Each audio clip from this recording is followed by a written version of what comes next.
Baiklah, saudara-saudaraku orang Amerika, selamat Hari Kemerdekaan Amerika Serikat. Saya sudah lama mengungkapkan rasa cinta dan kekaguman saya terhadap Amerika Serikat.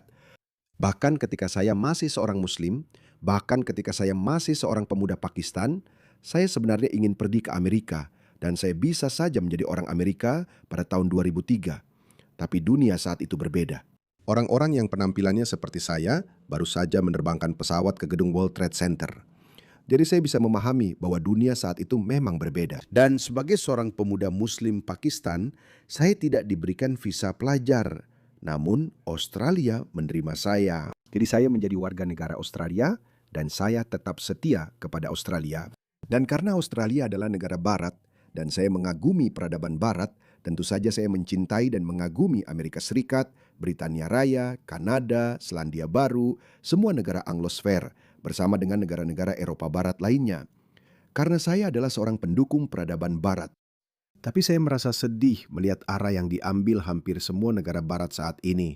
Negara, masyarakat, peradaban yang saya tinggalkan, yaitu Islam dan peradaban Islam, sayangnya sedang menyebarkan pengaruhnya ke seluruh dunia Barat.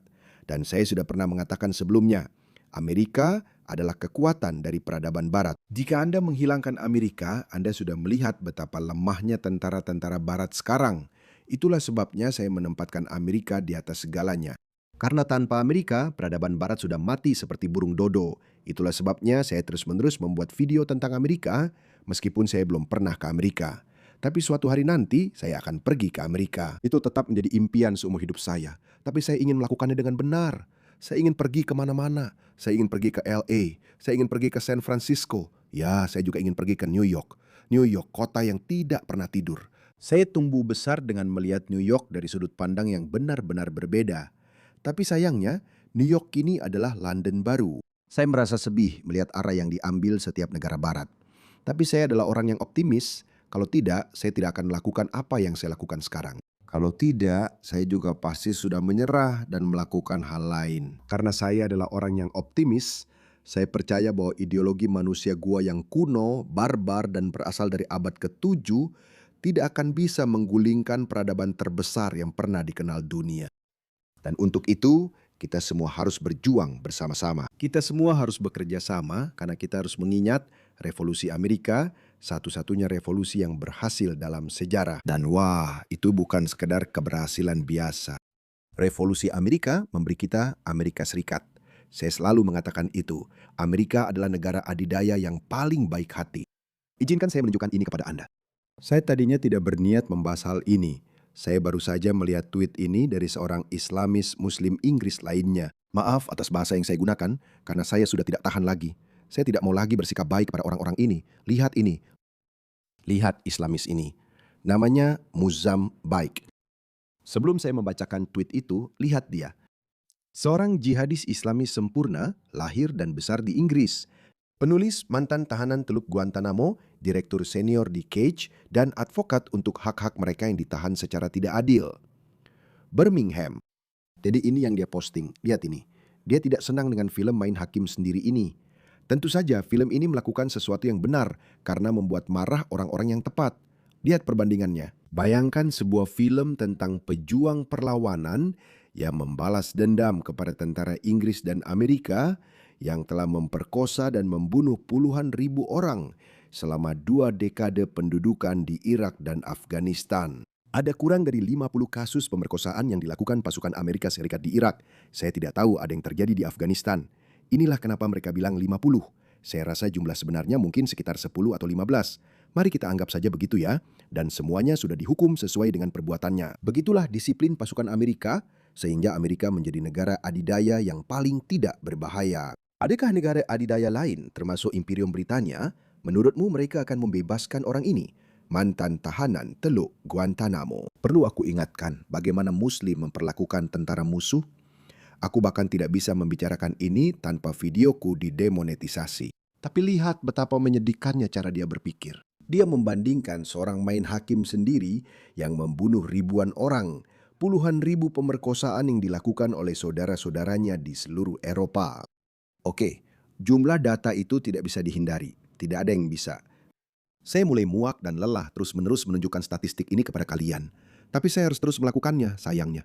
Karena jelas banyak dari kalian yang akan menontonnya untuk pertama kali. Izinkan saya berbagi dengan kalian apa yang baru saja terjadi di Jerman saja, oke? Situasinya tidak berbeda di negara Eropa lainnya. Lihat ini. 12% orang asing di Jerman menyumbang 67% dari semua kasus pemerkosaan berkelompok. Dan jika Anda telusuri lebih jauh, mereka bukan orang asing dari Swiss atau Austria atau Inggris atau Prancis atau Swedia atau Norwegia. Mereka adalah orang-orang yang itu-itu lagi. Lihatlah mereka. Dari 12% tersebut, kurang dari 2% adalah orang Afghanistan dan Afrika. Namun mereka menyumbang 34% dari semua kasus pemerkosaan berkelompok terhadap wanita Jerman. Besarannya saja sudah cukup untuk membuat semua orang merasa malu. Orang-orang ini seharusnya tidak pernah mengucapkan sepatah kata pun tentang rasisme atau tindakan main hakim sendiri dari siapapun. Lihat ini, 10 besar tingkat tersangka pelanggaran seksual terhadap anak-anak di Jerman. Afghanistan 6,8, Aljazair 4,7, Guinea 4,4, Pakistan 4,1, Gambia 3,8, Irak, Lebanon, Somalia, Suria, Tunisia. Tidak ada satupun dari mereka yang orang Eropa, tidak ada satupun dari mereka yang orang Barat. Semuanya memohon, benar-benar berlutut, tolong izinkan saya masuk. Ada perang yang terjadi di negara saya. Orang-orang saya sendiri membunuh saya. Tolong izinkan saya tinggal di Eropa. Dan begitu Anda membiarkan mereka masuk, Anda merasa iba. Beginilah cara mereka membalasnya. Dan ini baru di Jerman saja. Jadi dia membandingkan itu yang merupakan angka yang sah dengan sesuatu yang hampir tidak pernah terjadi.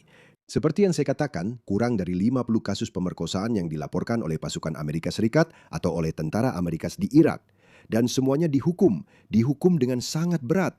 Jadi saya menanggapi dia. Saya bilang kurang dari 50 kasus pemerkosaan yang dilaporkan dilakukan oleh pasukan Amerika Serikat di Irak dan Afghanistan.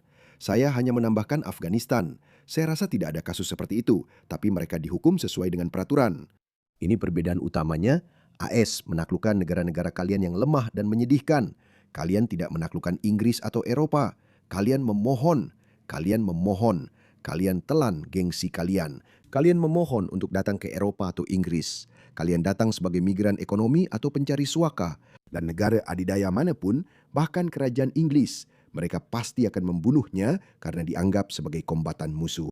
Tapi AS, Amerika Serikat, negara adidaya yang paling tidak kejam dalam sejarah manusia, membebaskan kalian. Mereka membebaskan kalian. Kau tahu, inilah alasan kenapa aku sebenarnya percaya bahwa negara-negara adidaya harus agak brutal, agak tanpa ampun. Tapi inilah kenapa Amerika itu sangat istimewa, sangat istimewa. Aku sangat menghormati Inggris, kerajaan Inggris. Ya, kolonialisme, itu adalah peninggalan masa lalu. Tapi sekali lagi, pada saat itu, di abad ke-19 dan ke-20, menurut standar zaman itu, kerajaan Inggris juga yang paling tidak kejam sampai saat itu, sampai akhirnya digantikan oleh Amerika Serikat. Negara adidaya mana yang peduli dengan hak asasi manusia, negara atau warga negara yang mereka invasi? Tidak ada negara adidaya. Lupakan soal negara-negara adidaya. Kalau kamu lihat dunia muslim, lihat apa yang mereka lakukan satu sama lain. Tapi tidak ada gunanya memberitahu mereka tentang kebesaran Amerika, karena seperti yang saya katakan, menurut saya, waktu untuk berdebat sudah hampir berakhir. Tidak peduli apa yang kamu lakukan, tidak peduli seberapa banyak kamu berkompromi dengan nilai-nilai kamu demi menyesuaikan diri dengan orang-orang ini, mereka tidak akan pernah puas. Mereka tidak akan berhenti sampai mereka mengambil alih. Mereka telah membongkar Amerika. Inilah mengapa sangat penting pada hari yang indah dalam sejarah ini, tanggal 4 Juli, mari kita ingat para pendiri bangsa, para pendiri Amerika.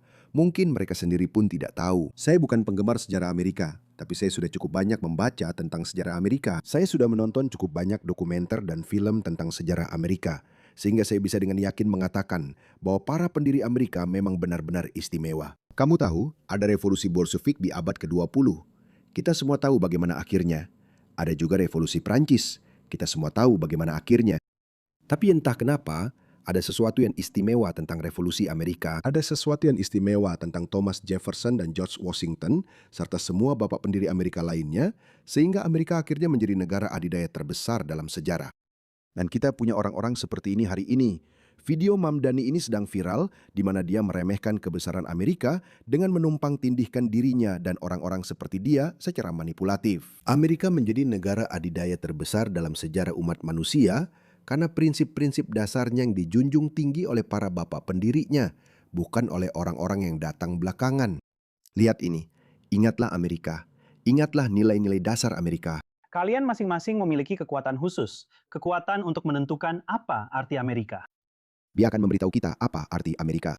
Orang-orang berkuasa selalu tahu jawaban mereka. Amerika, menurut pandangan mereka, adalah sebuah arena supremasi, di mana hanya segelintir orang yang diizinkan merasakan kebebasan. Hanya segelintir orang. Amerika sudah berabad-abad lebih maju dari seluruh dunia. Amerika adalah salah satu negara pertama yang benar-benar memperkenalkan demokrasi sejati kepada dunia, dan kemudian Amerika memperluasnya kepada orang-orang lain, lalu memperluasnya ke seluruh populasinya. Dan dia bilang hanya segelintir orang. Nilai-nilai dan prinsip-prinsip Amerika memastikan seorang migran yang tidak tahu berterima kasih seperti dirimu bisa memegang jabatan politik. Dan kamu bilang hanya segelintir orang saja. Kita semua tidak diciptakan setara. Amerika, jika kamu tanya mereka, menjadi kurang Amerika semakin banyak orang yang diterimanya. Ya, tidak ada negara, tidak ada masyarakat, tidak ada negara yang bisa bertahan dengan mengimpor orang-orang yang bertentangan dengan nilai-nilai dasarnya, yaitu Muslim, para Muslim ini. Dia ingin kita menyambut orang-orang ini, luar biasa. Dan sayangnya, saat ini kita tidak cukup sering mengulang hal ini, atau kita tidak memiliki konsep akidah ini dengan kuat dalam pikiran kita, bahwa Islam tidak datang untuk hidup berdampingan. Mereka sendiri yang mengatakannya, bahwa mereka tidak datang ke sini untuk hidup berdampingan. Dan si pengkhianat Mamdani ini mempermalukan dan memanipulasi orang Amerika karena tidak memperlakukan orang-orang ini secara setara. Mereka tidak setara, mereka harus dideportasi tanpa ampun. Dan itu akan terjadi karena tidak peduli seberapa keras juru bicara Ikhwanul Muslimin seperti dia mencoba memanipulasi warga asli, pada akhirnya kesabaran orang Amerika akan habis. Amerika, mereka akan memberitahumu, hanya milik mereka yang memiliki aksen yang benar atau warna kulit yang sesuai. Omong kosong. Bukankah itu sebuah kebohongan? Biar saya ulangi lagi. Biar saya, Amerika bukan milik orang-orang ini. Ingin memberlakukan larangan bagi Muslim. Dia ingin memberlakukan larangan terhadap Muslim. Kami akan memberitahunya, ini bukan negaramu untuk melarang orang masuk. Ini adalah tanah Allah, karena setiap tanah adalah milik Allah. Dan ada Muslim di sini yang akan tetap di sini. Dan jika dia tidak suka, saya sarankan dia pergi ke tempat lain. Orang Amerika bahkan telah memberikan kewarganegaraan Amerika kepada manusia gua ini. Dan Mamdani mengatakan bahwa Amerika hanya milik orang kulit putih dan cara bicara mereka, aksen Amerika atau orang Amerika yang beraksen Amerika. Tidak. Sebenarnya memang seharusnya begitu. Bukan hanya orang kulit putih, siapapun yang setia kepada Amerika harus diberikan kewarganegaraan Amerika. Dan siapapun seperti kamu atau seperti jihadis itu harus dideportasi tanpa ampun. Kita yang lain, mereka bersikeras, seharusnya bersyukur hanya karena diizinkan berkunjung. Betapa kecilnya mereka. Betapa lemahnya. Betapa tidak orisinalnya. Tidak, menurutku kamu bahkan tidak seharusnya diizinkan untuk berkunjung. Zaman sedang berubah. Zaman memang harus berubah. Orang Amerika harus menjadi sangat bermusuhan dalam membela nilai-nilai mereka. Kalau tidak, kamu akan menjadi seperti Eropa. Inilah yang sedang terjadi di jalan-jalan Eropa. Orang-orang ini tidak akan pernah berhenti. Di dalam kotak. Inilah yang sedang terjadi di jalan-jalan Eropa. Geng Muslim sedang memukuli penduduk asli. Dan mereka tidak melambat. Mereka tidak mengakui kesalahan mereka. Mereka terus-menerus memanipulasi Anda. Jadi orang ini adalah pemanipulasi utama. Di setiap momen dalam sejarah kita, mereka yang memimpin dengan pengucilan dan isolasi telah mencoba meraih kekuasaan dan memperkaya diri sendiri dengan membuat kita saling bermusuhan. Retorika omong kosong yang sama dengan membuat kita saling bermusuhan. Mereka hanya belum cukup melakukannya. Amerika belum cukup melakukannya. Amerika, menurut saya dengan bodohnya, mengimpor orang-orang dari seluruh dunia, bahkan dari budaya yang bertentangan. Selama Amerika mendatangkan orang Irlandia, Italia, Prancis, dan Jerman, Amerika terus berkembang. Amerika baik-baik saja. Tapi begitu Amerika mulai mendatangkan orang-orang dari budaya yang bertentangan, seperti Anda, Amerika mulai hancur. Amerika memang sedang hancur, tapi saya punya keyakinan pada Amerika. Saya percaya pada nilai-nilai dasar Amerika. Orang Amerika akan tetap teguh pada nilai-nilai mereka. Kalau tidak, kalian tidak akan pernah berhenti.